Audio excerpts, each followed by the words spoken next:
Hello mga ka-craftingies! So for today's video naman gagawa tayo ng mini daisy fillers, no? So kailangan natin ng 2 piraso ng fuzzy wire. Pagsamahin natin. Tapos kailangan natin ng 3 piraso ng glue stick na pinagsama-sama.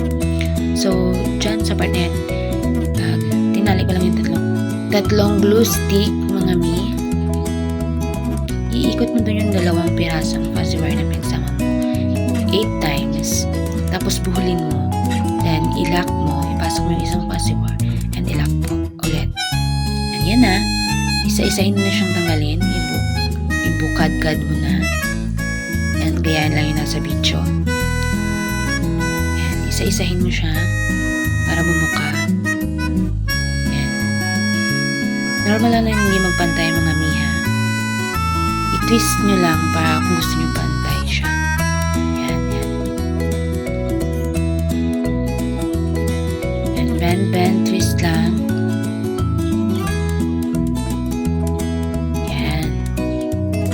Tapos, i-bend nyo na pa center. After that, yan. Medyo i-bend nyo lang siya pa-center para parang bumubuka talaga siya. Yan, ganyan.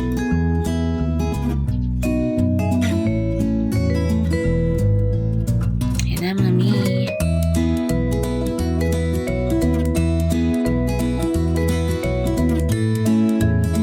Yan, natapos natin ang 6 na piraso. Tapos ngayon lalagay natin yung gitna niya ng kulay dilaw. No? Kaya yun yung nasa video mga mi. Madali lang naman. Yan.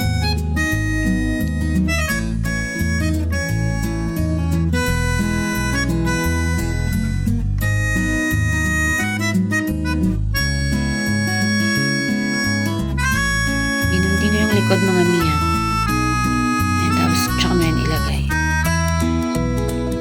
Yan na yung pinaka-stem niya. Yan. Tapos na yung 6 mga mi. Tapos, gluhan mo lang kung gusto mo lang mas safe siya para hindi siya matanggal. Yan. After gluhan yan, tupiin mo lang mga mi. And pagkatapos nyan, balutin mo na ng fuzzy tape, floral tape. Yan. Balutin mo lang mga mi hanggang matapos mo yung 6.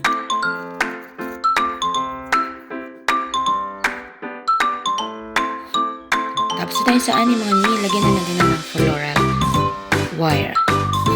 Lagyan na natin sa floral wire. Bali, 3 lang yung nilagay ko dyan mga mi. Pero kung gusto nyo magdagan, pwede naman.